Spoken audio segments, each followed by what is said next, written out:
안녕하세요, 환입니다. 국립중앙도서관과 함께하는 맛있는 책 이야기, 그 두 번째 시간입니다.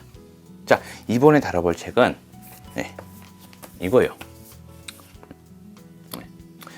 좀 길죠? 빵 만들 때 곤란해지면 읽는 책입니다. 제빵 관련 책이에요. 자, 일단 이 책의 저자로 말씀드릴 것 같으면은 두 분입니다. 츠지 제빵 마스터 칼리지 교수. 이미 알고 계신 분도 있지만 일본의 츠지 유리학교 유명하죠. 바로 그쪽 계통이에요. 그리고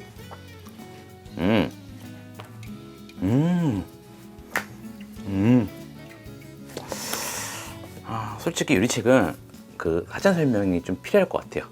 자, 흔히 빵은 사 먹는 게 정석이라 합니다. 왜일까요? 난이도가 무척 높기 때문이에요. 그리고 그렇게 잘 만들어도 가성비가 안 나오게 돼요. 그래서 빵이 주식이나라도 빵은 사 먹습니다. 밥과 달리 말이죠. 자, 일단 빵은 밀가루와 물 그리고 소금으로 만들어요. 자, 초기에는 발효 이런 게 없었어요. 그냥 전병 느낌이었고 우연히 발효라는 현상을 발견했죠. 그것마저 초창기는 2차 발효라는 개념이 없었어요. 그래서 이런 빵을 먹었습니다. 후에 굽기 전에 발효를 한번 더 하면은 부드럽구나 이걸 알게 된 거죠. 자, 그런데 말이죠. 인간 역에 욕심을 부립니다. 반죽에 버터를 넣으면 어떨까? 맛있겠죠. 근데 유지력이 과하면은 잘 안 부풀게 돼요. 왜냐면 기름이 그럴 땐 탄성하고 점성을 방해하거든요. 그러면 탄산가스를 잘 못 잡아요. 그럼 크게 부풀지가 않게 되죠. 자, 그럼 옥수수가루, 호밀가루, 쌀가루 이런 걸 넣으면 어떨까? 자, 이러한 분말은 글루텐 함량이 적어요. 그래서 밀가루 빵처럼 크게 부풀지 않습니다. 크게 부풀고 부드러운 빵은 밀가루 빵 뿐이에요. 자, 그리고 재료를 한번 섞게 되면 돌이킬 수가 없어요. 즉 골라낼 수가 없죠. 그리고 오븐에 한번 들어가면 중간에 수정을 할 수 없다는 거예요. 중간에 오븐만을 딱 열면 빵이 주저앉죠. 그리고 그뿐만이 아니에요. 빵이란 미생물의 대사 그리고 각종 화학 적용의 결과물이에요. 원리를 설명드릴게요. 효모가 대사를 해요. 가스를 만들어요. 얘들이 반죽을 부풀리게 돼요. 이걸 구우면 가스가 열에 의해서 팽창을 하게 돼요. 그러면서 밀가루 반죽이 그 와중에 익게 됩니다. 그럼 이런 빵이 되는 거죠.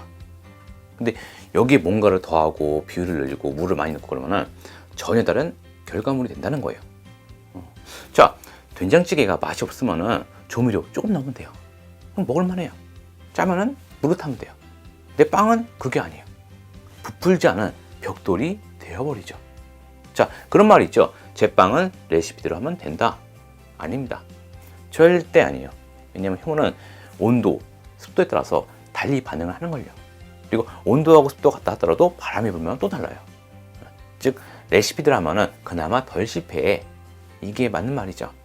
즉 굉장히 난해한 장르예요. 저도 솔직히 빵은 자신이 없어요. 그러니까 지금까지 제가 올린 빵 보면 거의 케이크잖아요. 머핀, 케이크, 쿠키잖아요. 빵은 자신이 없거든요. 자, 아무튼 이 책. 자, 레시피 부분은 일반적인 제빵책과 다를 게 없습니다. 밀가루 몇 그램, 물 몇 cc 그런 식으로 써있죠. 근데 뒤로 한 장만 탁 넘기게 되면은 상당히 디테일합니다. 자, 보통 가스를 빼준다, 칠해준다 이런 식으로 표현이 있죠. 근데 이거는 손동작 이렇게, 저렇게, 또 이렇게 이런 게 나와 있어요. 탁 이런 그 도장에서 배우는 형 연습 반죽할 때 탁 이런 느낌. 뭐 이게 뭔가 싶을 수도 있지만 이 동작 하나하나 효율 때문에 하는 거예요. 자, 반죽이 지면은 잘 들러붙겠죠. 특히 작업대에 붙고 손에 붙고 해요. 그럼 손바닥으로 민다거나 비비는 식으로 치대는 거예요. 이렇게 하면 붙은 반죽이 내가 들고 있는 반죽에 의해서 떨어져 나가죠. 그러니까 지우개로 글씨를 지우듯 떼낼 수가 있어요. 그리고 이걸 반복하다 보면은 그 사이에 반죽의 수분이 조금씩 증발하게 돼요. 그러면서 촉촉하고 부드럽지만 잘 안 붙는 이상적인 상태가 돼요. 그리고 빵 만들기의 기본 글루텐이 생기죠. 이렇게 손바닥이 비쳐 보일 정도로. 또 빵의 모양이 고르게 나오려면 뭐 힘 조절이라던가 잡을 때 신경을 써야 돼요. 즉 생지의 성형. 그래서 동작이 중요한 거예요. 생지가 최대한 매끄럽고 고르게 나와야 하거든요. 그래야 모양도 이쁘고 맛있는 빵이 만들어지는 거예요.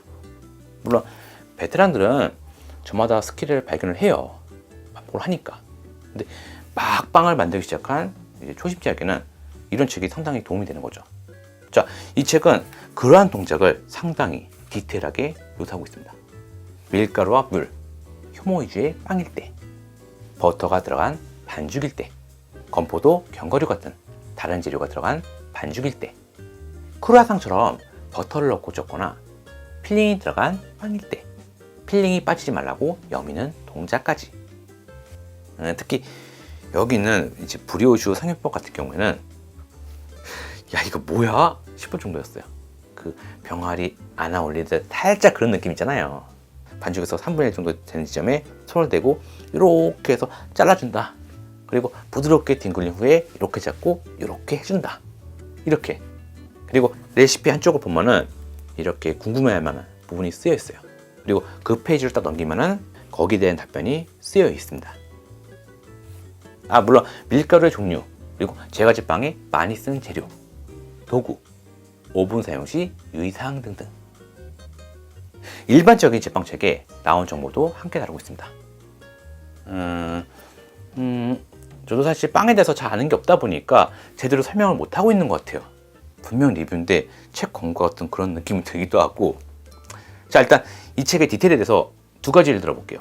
자, 여기는 이 바게트 빵에 갈라진 부분 있잖아요. 이것을 쿠프라고 불러요. 그 생지에 상처를 내가지고 굽게 되면은 그 부분이 터지게 돼요. 그래서 이렇게 모양이 나오게 됩니다. 그 쿠프, 칼을 넣는 각도라든지. 그리고 크루아상은 3절 접기라는 것을 하거든요. 그러니까 반죽을 편 후에 버터를 넣어요. 그리고 봉한 다음에 접어주는 거예요. 그럼 구웠을 때 버터가 있는 자리가 비게 돼요. 그러면서 결이 나오죠. 그 크루아상 만들 때 3절 접기를 2번 했냐, 3번 했냐, 4번 했냐, 그 차이를 단면도로 보여주기도 하고, 빵이 깨지거나 치우쳤을 때 원인과 해결책 등등 빵에 대한 다양한 솔루션을 제공하고 있습니다. 물론 디테일하게 나오는 제빵 서적도 많아요. 그렇지만 보통은 두껍죠. 무슨 개론, 무슨 전공 서적이면 두껍잖아요. 막 작업하다 막혔을 때 휘릭 보기 좀 어려운 그런 두께란 말이에요. 근데 이거는 가벼운 편이에요. 그래서 문제가 생겼을 때 신속하게 보기 딱 좋죠.